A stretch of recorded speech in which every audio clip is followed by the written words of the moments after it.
Welcome to Spidell's Federal Tax Minute. I'm your host, Catherine Zidane.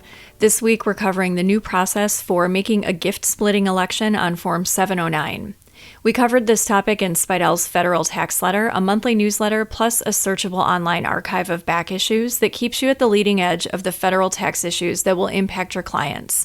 You can download a sample issue and get details at spidell.com under Publications. Married taxpayers can elect gift splitting on their gift tax returns to effectively double their annual exclusions. Spouses who consent to split gifts can transfer a total of $38,000 per donee without gift tax, which is the 2025 gift limit of $19,000 multiplied by two spouses.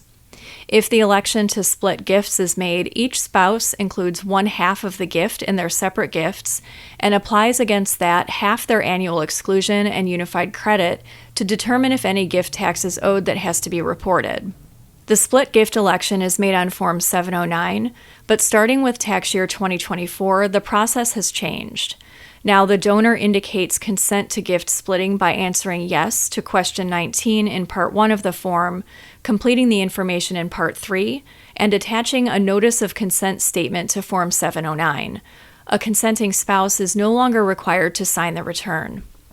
According to the Form 709 instructions, the Notice of Consent has to be signed and dated by the consenting spouse and needs to include a statement that the consenting spouse is electing to treat all gifts as having been made one half by each spouse. A sample statement for spousal consent is, quote, "Consenting spouse elects to treat all gifts made to third parties as having been made one half by each spouse," end quote.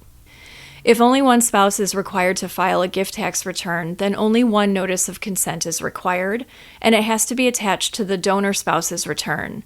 If both spouses are required to file gift tax returns, then each spouse should execute a notice of consent to be attached to the other spouse's return. The consent form does not have to be notarized.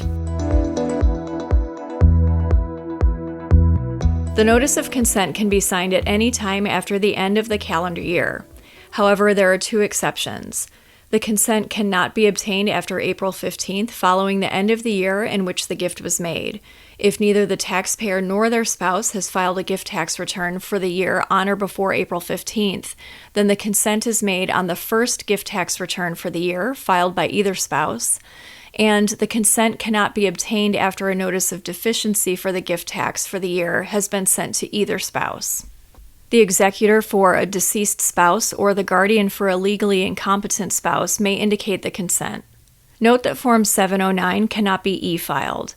If a couple agrees to split gifts, they should file both of their individual gift tax returns together to help the IRS process the returns and to avoid correspondence from the IRS. Attend Spidell's Federal Tax Update webinar and get updated on everything that happened during the year to be ready for filing season.